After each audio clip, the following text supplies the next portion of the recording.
Le Yémen, une terre marquée par des épreuves, imprégnée de siècles de récits et de spiritualité. Et si, derrière ces difficultés, se trouvait un sens ancien, un rappel lié à l'une des figures les plus mentionnées dans la tradition islamique, le Mahdi. Certains rappels évoquent qu'un homme surgirait du sud à un moment où le monde traverserait de grandes confusions. Mais pourquoi ce pays revient-il souvent dans ces histoires? Et si la réponse était plus profonde que ce que nous croyons? Avant de poursuivre cette révélation spirituelle, sache que ce n'est peut-être pas un hasard si ces mots arrivent jusqu'à toi aujourd'hui. Abonne-toi à la chaîne Lumière éclair de l'Islam pour recevoir d'autres messages apaisants et partage ces contenus avec respect et douceur. Et si possible, écris en commentaire la ville ou le pays d'où tu nous regardes. Ta présence illumine cette belle communauté de foi, de paix et d'harmonie. Reste jusqu'à la fin de la vidéo, car ce message pourrait apporter clarté et sérénité avec la permission d'Allah, Inch'Allah. Les racines de la légende. Il existe des récits qui ne disparaissent jamais vraiment. Ils se contentent de changer d'apparence, de glisser dans les interstices du temps, comme des échos paisibles venant d'un passé qui continue de murmurer.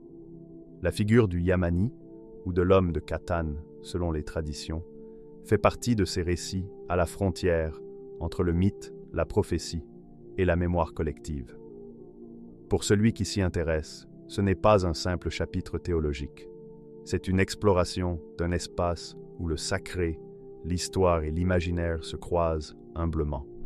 Quand on parcourt les textes anciens, on ne trouve pas une version unique et précise. Au contraire, on découvre une mosaïque d'interprétations, un ensemble de fragments parfois réarrangés, parfois embellis, parfois discutés. Dans certaines traditions chiites, nourries d'une attente spirituelle autour du retour du Mahdi, le Yamani est présenté comme un signe important de la fin des temps. Un homme juste, sincère, surgissant du Yémen pour préparer une étape future du destin. Son rôle y est décrit avec gravité, mais toujours avec l'idée que seul Allah détient la science parfaite de ces événements. Dans plusieurs récits sunnites, l'image varie légèrement. On ne parle plus du Yamani exactement, mais d'un homme issu de Katan, une ancienne tribu arabe profondément enracinée dans la péninsule.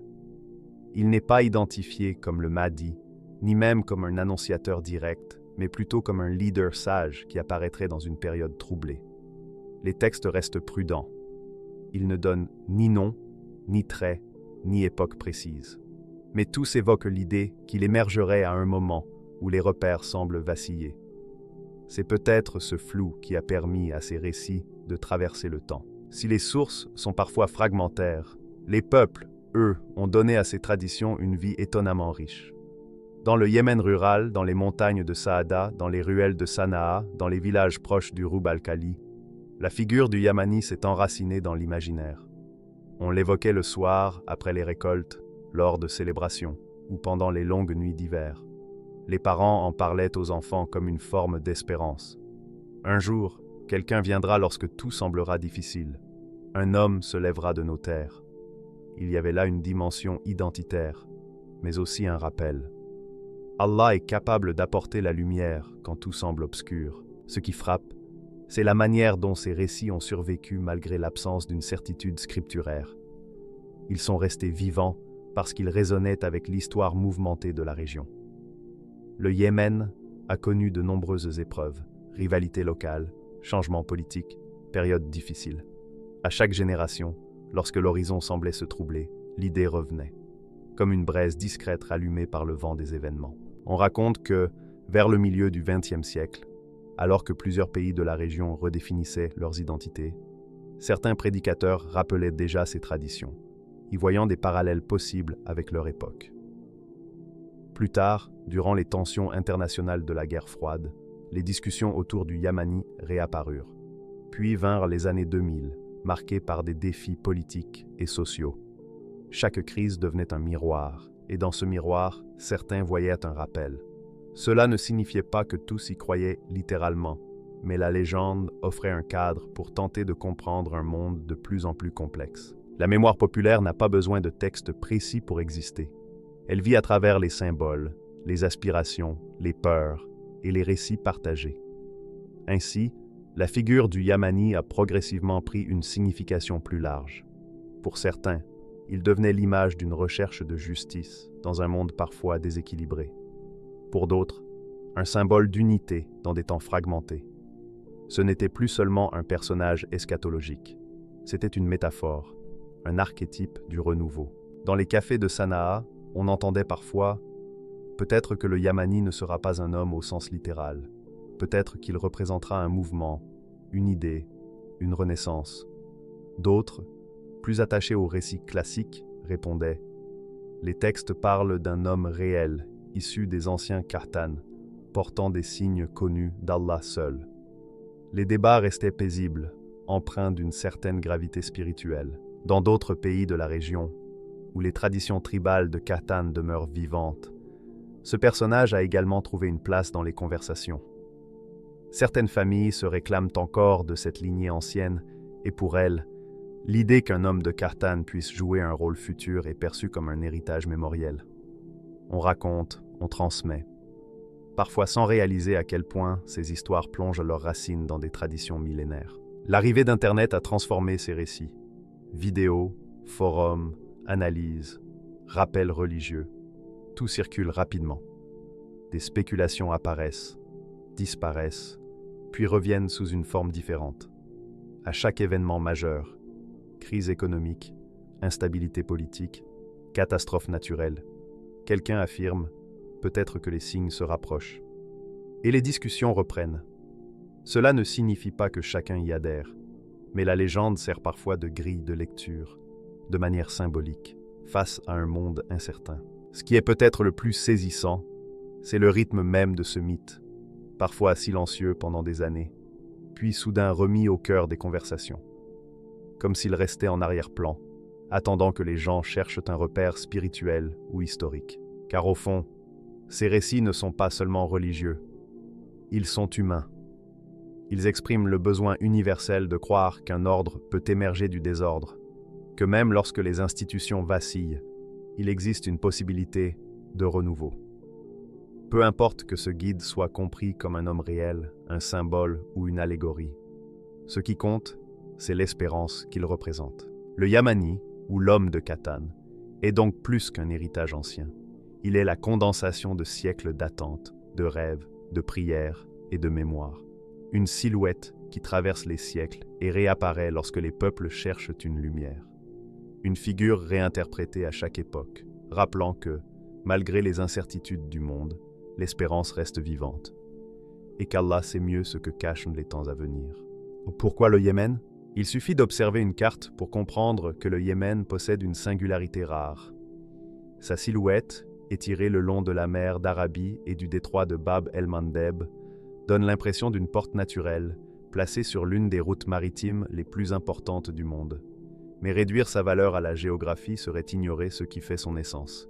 Le Yémen est un carrefour historique, un territoire où se sont superposées civilisations anciennes, routes marchandes, traditions religieuses et cultures tribales. Il n'a jamais été en marge, il a toujours été central, même lorsque cela échappe au regard contemporain. Depuis l'Antiquité, les puissances de l'époque ont dû composer avec le Yémen. Les anciens empires méditerranéens voyaient en lui une terre difficile à atteindre, riche en ressources et en savoir-faire. Les royaumes du Sud, Saba, Himyar, Kataban, contrôlaient les routes de l'encens, un commerce si précieux que des villes comme Chabwa ou Marib servaient de carrefour économique majeur. Les caravanes parcouraient d'immenses distances pour rejoindre ces vallées et ces ports. Il ne s'agissait pas d'une halte secondaire. C'était un nœud vital entre l'océan Indien, la mer Rouge et le cœur de la péninsule. Cette centralité a laissé une empreinte durable. Pendant des siècles, récits et traditions ont insisté sur la particularité de cette région. Une terre rude, montagneuse, mais d'une richesse culturelle remarquable. Lorsque certaines traditions religieuses mentionnent un homme venant du Yémen, un guide, un réformateur ou un symbole de renouveau, elles s'inscrivent dans une continuité plus ancienne que les textes eux-mêmes. Le Yémen a souvent vu émerger des personnalités charismatiques, capables d'influencer de vastes territoires. Et surtout, il a toujours été perçu comme un lieu où les transformations profondes peuvent prendre racine. Les montagnes du Nord, avec leurs villages perchés, ont nourri un esprit d'autonomie tenace. Là-bas, les tribus ont préservé leurs codes, leurs alliances, leur forme de médiation et de gouvernance locale. Elles ont résisté à de multiples influences extérieures et ont maintenu des structures sociales anciennes. Cette cohésion a façonné l'image d'un peuple attaché à son identité, mais aussi capable de se rassembler autour d'une idée forte lorsque les circonstances l'exigent. Cette capacité tribale d'unité explique en partie la longévité des légendes. Le Yémen, plus que d'autres régions de la péninsule, a préservé des traditions sociales étendues. Là où certaines zones se sont fortement urbanisées, le Yémen a maintenu un tissu de solidarité profonde. Cela signifie qu'un leader charismatique, religieux, social ou symbolique, pourrait potentiellement rassembler des communautés entières s'il exprimait leur langage et leurs valeurs. Les conteurs anciens le savaient. Ils savaient que mentionner un homme venant du Yémen n'était pas un choix anodin. Ce n'était pas une simple localisation, c'était un message. Une manière d'indiquer que les grands changements ne naissent pas toujours au centre des pouvoirs, mais souvent dans les régions que l'on pense périphériques, alors qu'elles portent en elles une énergie sociale considérable. Dans l'imaginaire arabe, le Yémen est également perçu comme une terre d'origine. De nombreuses tribus de la péninsule revendiquent une ascendance yéménite, un lien presque familial. L'idée qu'un leader décisif puisse venir du sud évoque un retour aux sources, un rappel des racines profondes de la région. Sur le plan contemporain, le pays conserve une importance notable. Le détroit de Bab el-Mandeb demeure l'un des passages maritimes les plus fréquentés au monde. Chaque jour, des navires transportent marchandises, produits énergétiques et biens essentiels. Cette position stratégique attire naturellement l'attention des acteurs internationaux et régionaux qui suivent de près les évolutions locales afin de préserver la stabilité des échanges. Dans ce contexte, les légendes trouvent un écho particulier. Lorsqu'un pays est à la fois stratégique, ancien, culturellement riche et souvent au centre de tensions, il acquiert une dimension symbolique. Le Yémen cesse d'être seulement un territoire. Il devient un archétype, un lieu où, dans l'imaginaire collectif, les choses importantes pourraient commencer ou se dénouer. Mais son influence ne provient pas uniquement de sa géographie. Elle est aussi spirituelle. Le Yémen fut parmi les premiers territoires à accueillir l'islam, et il devint rapidement un centre d'érudition et de transmission religieuse. Certaines régions, comme celles marquées par le zaïdisme, ont donné naissance à des dynasties savantes et des traditions juridiques complexes. Cette profondeur religieuse a nourri l'idée qu'un symbole spirituel pourrait un jour émerger de ces terres bénies. Les traditions qui soulignent le rôle du Yamani s'inscrivent dans cette logique. Elles reconnaissent l'importance historique et religieuse du Yémen. Un autre aspect mérite réflexion. Le Yémen est une frontière naturelle entre l'Afrique et l'Arabie, entre mer et désert, entre influence orientale et influence occidentale. Les frontières, si elles sont parfois des zones de tension, sont aussi des lieux d'adaptation et de créativité. Elles produisent souvent des personnalités capables de naviguer entre plusieurs mondes. Un leader issu d'un tel environnement serait, par définition, quelqu'un formé à la complexité. Dans l'imaginaire populaire, cela rend la figure d'un futur guide plausible, presque naturel. Les traditions ne parlent pas d'un homme issu d'un palais confortable, mais d'un homme venant d'une terre rude, où la nécessité forge le caractère. Et peu de pays symbolisent la résilience autant que le Yémen. Enfin, les épreuves contemporaines vécues par le pays jouent un rôle important. Les difficultés, les instabilités, les crises sociales et humanitaires rappellent à beaucoup la fragilité du monde. Pour certaines personnes, cela rend l'idée d'un renouveau spirituel ou moral plus accessible. Le Yémen, malgré ses épreuves, continue d'éveiller l'imaginaire et d'alimenter les récits. Le résultat, c'est que même dans un monde globalisé, le Yémen conserve une aura particulière. Un mélange de terres anciennes, de points stratégiques, de berceaux tribals et de lieux de transition. Ensemble, ces éléments en font une constellation unique, difficile à reproduire ailleurs. Une constellation qui explique pourquoi, depuis des siècles, la région occupe une place spéciale dans de nombreux récits, parfois spirituels, parfois historiques, mais toujours empreints de respect et de mystère, entre symbolisme et réalité. Imagine un paysage où les montagnes semblent toucher le ciel, où les routes disparaissent dans des vallées anciennes dont on ne sait jamais si elles mènent à un village isolé ou à un horizon encore inexploré. Imagine un pays dont la terre a vu passer des royaumes, des caravanes, des commerçants, des savants et des récits transmis de génération en génération. Puis remplace cette image d'autrefois par celle d'aujourd'hui. Technologie moderne dans les airs, navires patrouillant les côtes, tensions locales visibles dans certaines régions, diplomates se relayant sans cesse. C'est dans ce contraste que se dessine le Yémen contemporain, un lieu où le symbolisme se mêle à la réalité avec une intensité particulière. Lorsqu'on parle du Yémen comme d'un point central, ce n'est pas qu'une figure de style. Sa position maritime fait de ses côtes un passage essentiel pour une grande partie du commerce international. Le détroit de Bab el-Mandeb, large de quelques dizaines de kilomètres, est un passage stratégique où transite une portion importante de l'énergie mondiale. Un ralentissement du trafic peut créer des effets en chaîne bien au-delà de la région. C'est pour cela que plusieurs pays maintiennent une présence navale dans les environs et suivent attentivement chaque incident ou perturbation. Dans les documents officiels, le Yémen est parfois décrit comme une zone sensible, un espace où une instabilité locale peut rapidement avoir un impact régional. Mais dans les imaginaires collectifs, qu'ils soient culturels, historiques ou religieux, ce pays dépasse largement la simple définition géopolitique. Il devient une scène symbolique, un lieu où les événements semblent porter une signification plus large, parfois interprétée à travers le prisme de traditions et de récits anciens. C'est cette dimension qui intrigue certains spécialistes. Ils estiment que si le Yémen apparaît dans de nombreux récits anciens, cela pourrait être lié à sa position historique, à son rôle commercial et culturel, et à sa capacité à refléter les dynamiques du monde.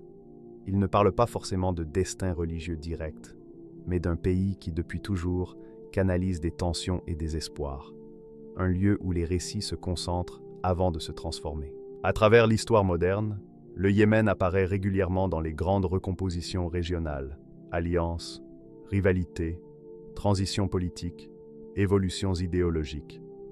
Et chacune de ces périodes réactive les récits anciens au lieu de les effacer. Aujourd'hui encore, certaines communautés parlent de signes, d'événements marquants ou de figures à venir.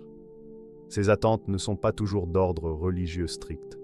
Elles reflètent parfois le besoin humain de donner du sens à une réalité complexe. Là où certains voient un pays fragilisé, d'autres y perçoivent un symbole, et c'est ce qui attire l'attention des anthropologues. Le Yémen possède cette capacité à transformer les épreuves en récits, les difficultés en leçons et les incertitudes en espoir. Le symbolisme ne vient pas de l'extérieur.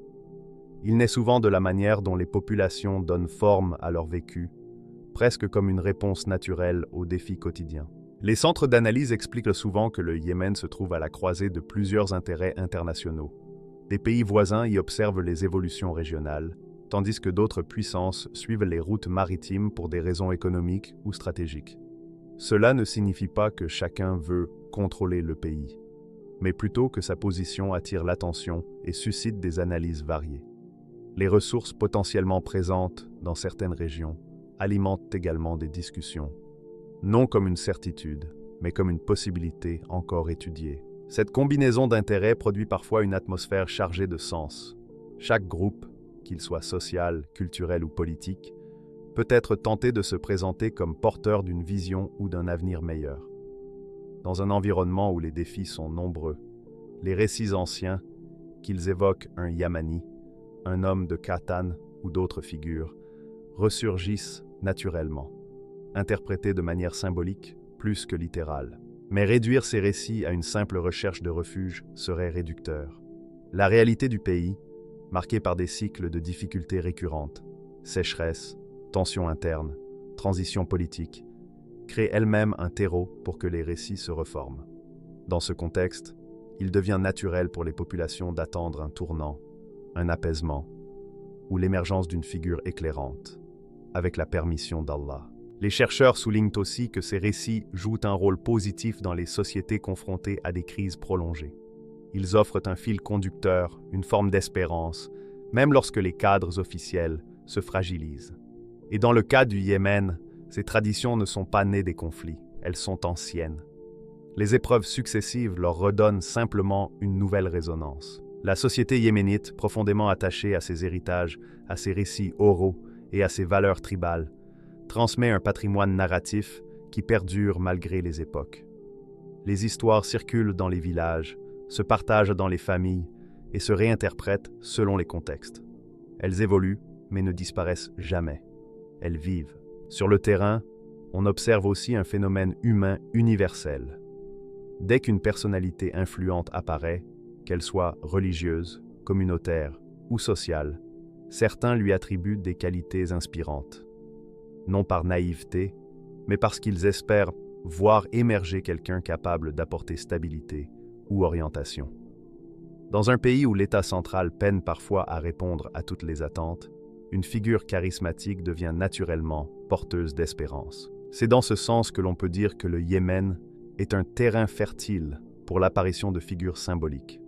Pas des héros au sens hollywoodien, mais des personnes autour desquelles se cristallisent des attentes sociales ou spirituelles. Le pays amplifie symboliquement les événements, transformant certains parcours individuels en récits. La rencontre entre réalité géopolitique et symbolisme culturel explique sans doute pourquoi le Yémen occupe une place particulière dans de nombreux imaginaires anciens et modernes. Ce n'est pas un territoire neutre. C'est un carrefour où s'entrecroisent les récits, les analyses et les espoirs. Chaque période de tension renforce ce statut, chaque changement interne le confirme, chaque évolution extérieure le réactive. Ainsi, lorsque certains chercheurs affirment que la présence du Yémen dans les récits anciens est symbolique, ils ne remettent pas en question les dimensions religieuses. Ils expliquent simplement que la réalité du pays, sa position, son histoire, ses épreuves, créent naturellement un espace où les symboles prennent forme, un lieu où l'on projette des attentes, des transformations, peut-être même des renouveaux, et où Allah, dans sa sagesse, sait mieux ce que le futur réserve. La vision des écoles religieuses. Lorsqu'on aborde la figure du Mahdi, on découvre un éventail de représentations plus large qu'on ne l'imagine souvent. Dans l'imaginaire populaire, il pourrait sembler une figure unifiée et identique pour tous les musulmans. En réalité, chaque tradition, école ou courant spirituel a développé des visions parfois proches, parfois distinctes. Ce n'est pas une contradiction, mais la preuve que le Mahdi agit comme un miroir. Chaque communauté y projette ses attentes, sa conception de la justice et son idée de renouveau. Le Mahdi dans la tradition sunnite, le restaurateur. Dans l'orthodoxie sunnite, le Mahdi est attendu, mais il n'est pas un dogme central. Il est mentionné dans certains hadiths, et son acceptation varie selon les écoles. On le décrit comme un homme issu de la descendance du prophète, un réformateur surgissant en des temps difficiles pour rétablir l'équité et la moralité. Sa mission n'est pas de bouleverser la religion, mais de restaurer l'ordre et la justice. Dans cette perspective, le Mahdi sunnite n'est pas un révolutionnaire. Il est un rééquilibreur, un homme qui, dans une période de dérive morale, revient aux sources de la foi pour corriger ce qui a été oublié ou altéré. Il rappelle les principes essentiels sans introduire de nouvelles règles. Il est un guide pour la transition, non pour la rupture.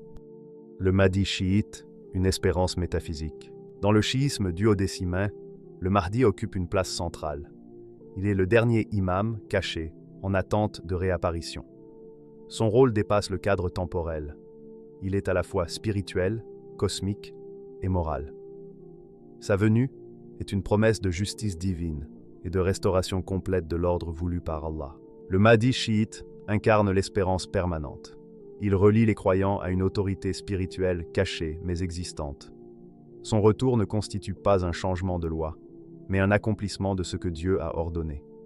Il est le guide vers la justice et la rectitude, assurant que la lumière divine reste présente dans le monde. Le Mahdi zaïdite, l'action morale. Dans le zaïdisme, implanté au Yémen, le Mahdi peut apparaître lorsque les circonstances le nécessitent. Il n'est pas forcément occulté, ni uniquement futur. Il s'agit d'une responsabilité morale que l'on assume par l'action et par la légitimité spirituelle. Historiquement, certains imams zaïdites ont été considérés comme remplissant ce rôle. Ici, le Mahdi agit pour restaurer la justice et l'équité dans la société. Il est un guide humain, ancré dans la réalité, apportant correction et réforme là où elles sont nécessaires, toujours avec prudence et dans le respect des enseignements de l'islam.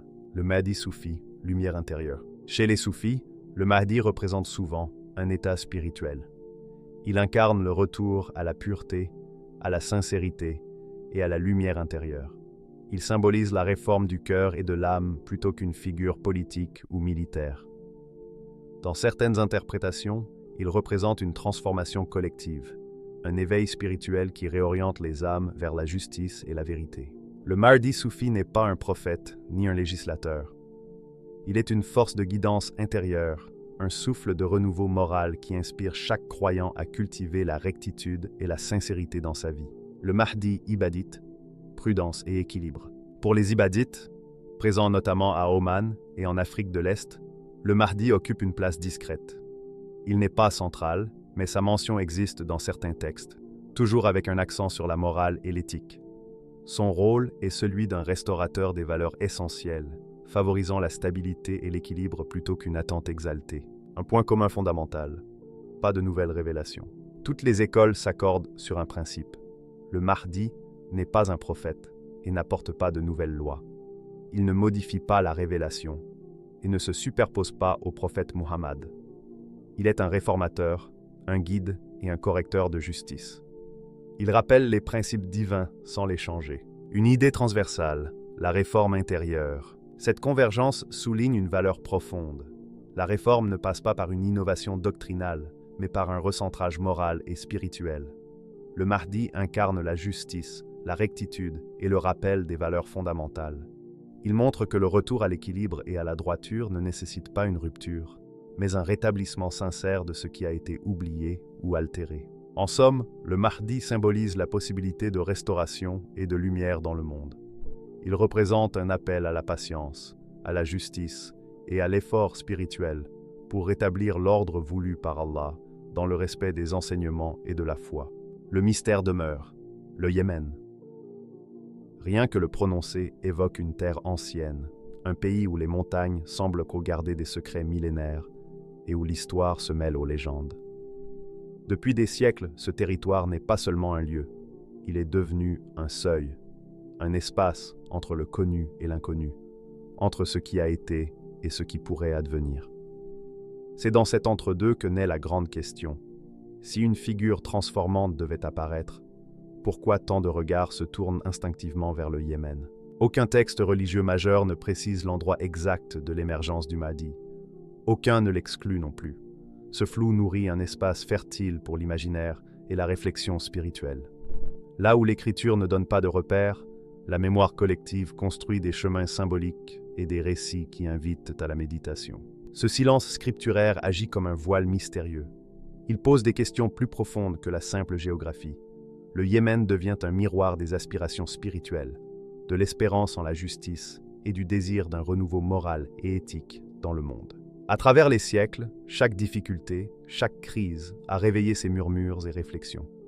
Quand les épreuves deviennent intenses, il suffit d'une interprétation, d'un enseignement ou d'un signe pour raviver l'idée d'un guide apportant lumière et équilibre. Le Yémen apparaît alors comme un symbole vivant, un lieu où la patience, la persévérance et la foi sont mises à l'épreuve. Le pays est marqué par des contrastes saisissants, beauté et défis, richesse culturelle et difficultés contemporaines, hospitalité profonde et complexité des vies humaines. De ces contradictions naît une sensibilité particulière qui nourrit l'imaginaire collectif. Les anciennes traditions et histoires racontent que les périodes de rupture sont souvent celles où les leçons et révélations apparaissent. Ainsi, la figure du Mahdi, ou ce qu'elle symbolise, est associée au Yémen non pour une certitude textuelle, mais pour ce que le pays incarne, endurance, survie et foi au cœur des épreuves. Les habitants, génération après génération, malgré les difficultés, deviennent malgré eux les gardiens d'un symbole puissant. La possibilité de renaissance et de lumière même dans les moments les plus sombres. Le mystère s'épaissit. Si l'origine géographique reste incertaine, la vraie interrogation se trouve dans l'intuition spirituelle. Pourquoi le Yémen est-il perçu comme un point particulier dans la mémoire et l'imaginaire des croyants? Peut-être parce que, au fil des siècles, il est devenu une métaphore vivante de patience, de persévérance et d'attente. Un lieu où la foi se manifeste, même au milieu des épreuves. Aujourd'hui encore, le Yémen n'est pas seulement un territoire, il est un symbole, un endroit où l'histoire, les traditions religieuses et la mémoire collective se croisent. Le Mahdi viendra-t-il de ce pays? Allah seul le sait. Mais le Yémen occupe une place unique. Il représente la résistance aux épreuves, la continuité de la foi et l'espoir renouvelé pour l'humanité.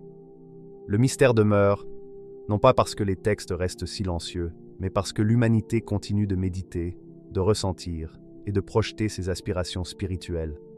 Au cœur de cette projection, le Yémen demeure un phare, sombre par ses épreuves, lumineux par ce qu'il symbolise. Un pays qui, sans être nommé explicitement comme le berceau d'un guide attendu, incarne silencieusement patience, espoir et foi. Ce qui importe n'est pas de savoir où ou quand une figure de guidance apparaîtra, mais pourquoi l'humanité continue d'espérer un guide dans les périodes et les lieux où les épreuves se font les plus intenses. Le Yémen n'est pas seulement un pays confronté à des difficultés, il est un miroir pour l'âme humaine, un endroit où les défis et l'espérance se rencontrent, un lieu où la dimension spirituelle et l'histoire se croisent et s'inspirent mutuellement. Et si le vrai message n'était pas la venue d'un individu précis, mais le rappel à chaque cœur de chercher ce qu'il attend depuis toujours, la justice, la vérité, la patience et la lumière au milieu de l'obscurité. Une légende ancienne, un pays aux épreuves profondes, et une leçon intemporelle pour tous. La foi, la persévérance et l'espoir demeurent, même dans les moments les plus difficiles.